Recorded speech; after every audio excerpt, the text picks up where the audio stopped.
Getting ready to be live again. Okay, that's good. Looks good.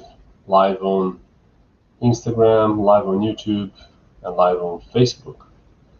For the same topic we discussed on Tuesday, we had some issues with the internet connection, and so we're redoing the same topic for today.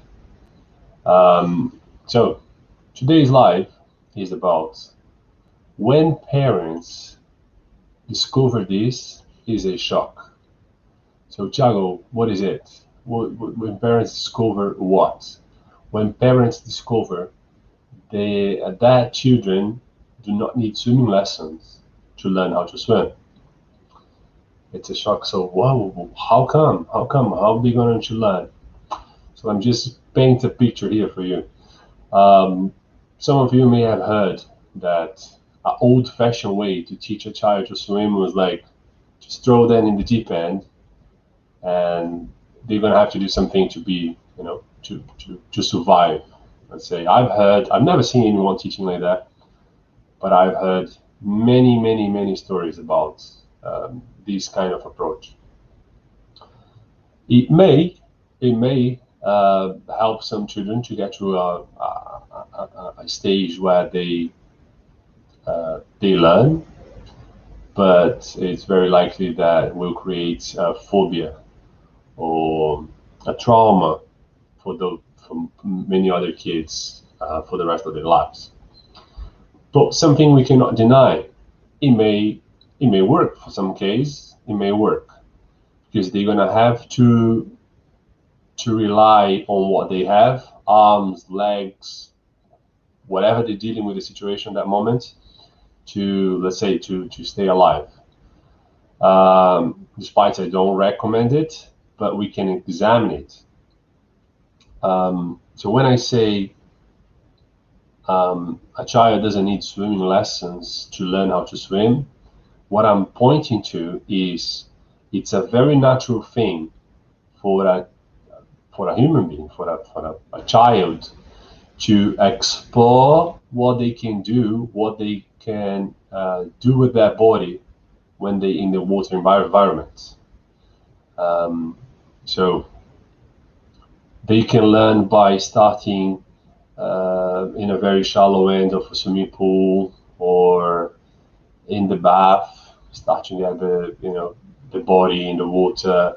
Sometimes even starting with very shallow pool of water in the bath, and then you start to raise the water, start to discover. Sometimes they're gonna sleep a little and get the face in the water, and they find out by coughing, whatever. What I'm going to point here is that is a natural process of understanding how your body responds inside the water environment. It related to how you breathe or do you hold breath. Maybe if you just learn organically, let's say, you're going to find a way to hold your breath, which is not optimal when you're swimming, but that is a way. And learning organically how to move from one place to another without touching anywhere on the bottom, by moving your arms frenetically, whatever it is a way to learn, right? So I'm pointing out things here that will lead to a child to become a swimmer, or a safe kid in the water naturally without the need of swimming lessons.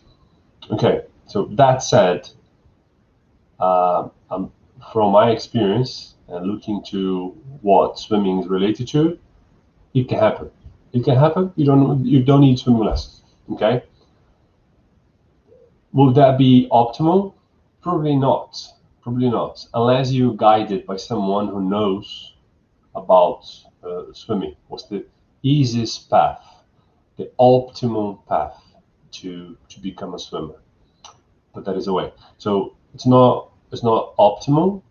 It may take a very long time, and it can generate a lot of stress throughout the process. So am I saying swimming lessons are not needed? No, I'm not saying that. I'm saying you can learn without swimming lessons, but like many other things in life, we approach someone who is an expert in the field to teach us so we can learn faster and learn the techniques that are relevant to the sport and the level of that sport or whatever skill we want to master. So here, swimming lessons is not needed, but swimming lessons will guide your child to be there earlier, effortlessly, and etc. Right, but that is a moment in between that. Okay, so a child learning on its own and a child learning from swimming lessons. And somewhere in the middle, you as a parent can be that guide for your children, for your child, to become a swimmer without the need of that swimming teacher or without the need of that swimming lessons, and not rely on the child to learn by organically, let's say. How do you do that? By knowing, by understanding, by acquiring the knowledge, or to get past the skills that is needed for that child to become fully independent in the water and to become a swimmer. Let me share something with you. So I have a video here that I would like to share. So for those on Instagram, if you're watching live, you won't be able to see, but I'm going to edit this video. So you're going to be able to watch the recordings with the proper sharing that I'm going to do now. So here we go. I'm going to share screen, which is this one. All right, so here's a boy at age, I think he was about 3 or 4. He was just below 4 years old at that stage. Okay, so he's now fully independent child in water. Well, nowadays he's a very good swimmer. But that stage, at this moment, at that stage when this video was recorded, he was fully independent in the water. He could swim. Yeah.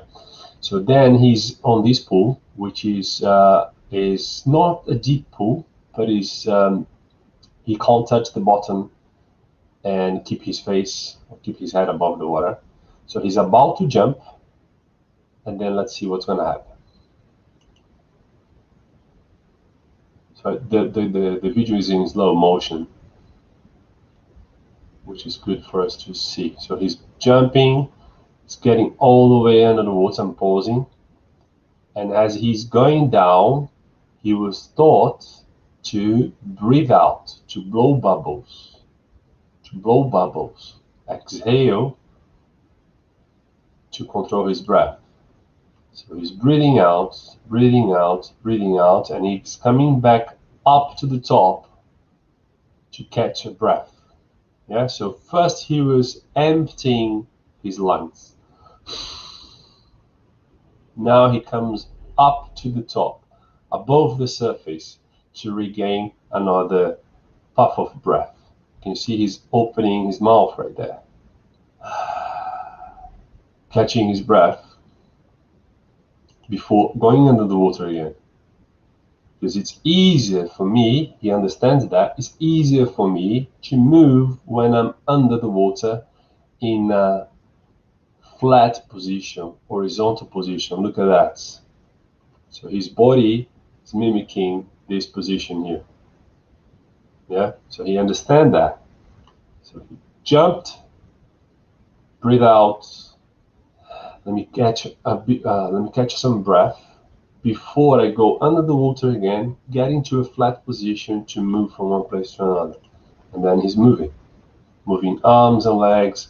And here's another example. He could be jumping and then just on his back and breathing throughout the time he's moving from one place to another, with his face above the water, on his back, kicking, moving the arms, etc.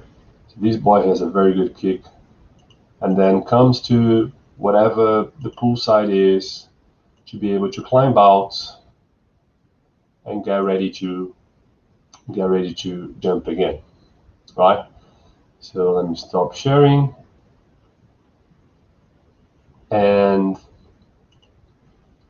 so from my description, that is the stage a child can consider a swimmer or safe in the water, and they can learn that to do that by themselves. It may take a very long time. They can learn with swimming lessons, which is probably going to take a lot less time, but they can learn from new parents. If you know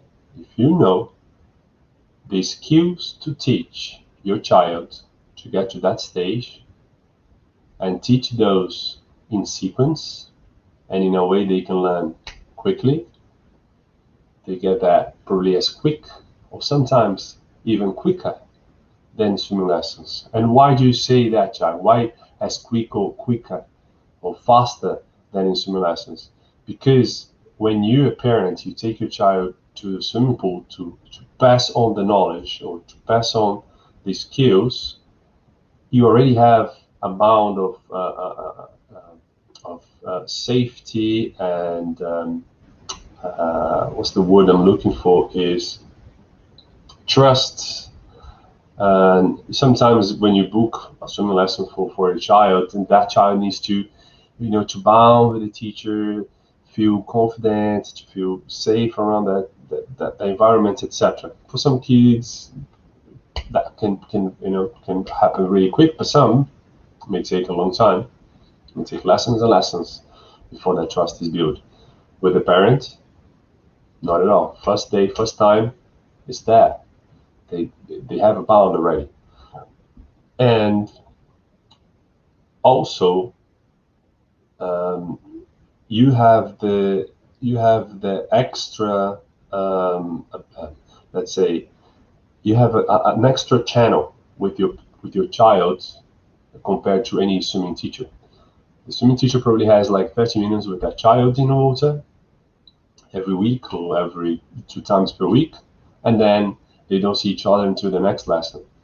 But if you are as a parent, you take your child to the swimming lesson, on the way to the swimming lessons, you already, like, you take your child to the swimming pool to teach your child, the skills needed to get to that stage.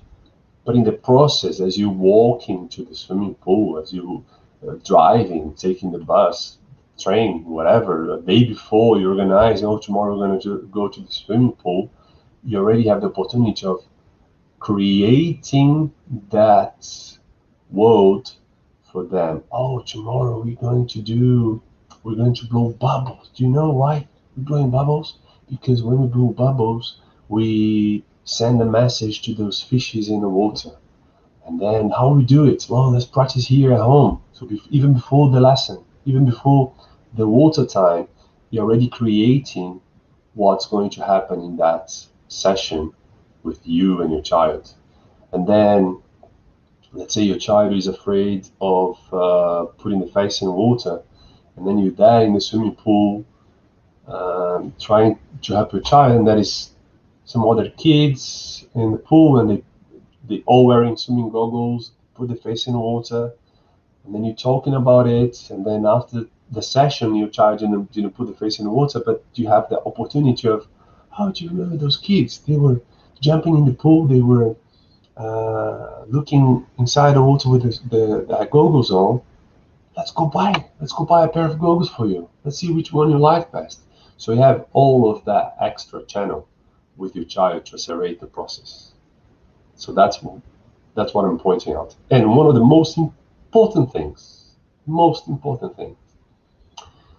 You get to participate in one of the most, let's say, transformational moments in the life of a child.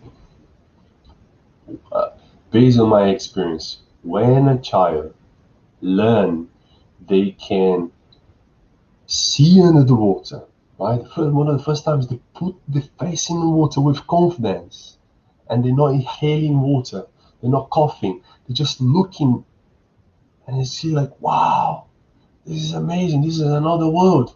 And then the second stage, they learn they can float, so the water will hold them up. They kind of are like an astronaut, they're floating in the water, and they look at the bottom of the pool. The sensation, that feeling is so different, and it's a magical moment.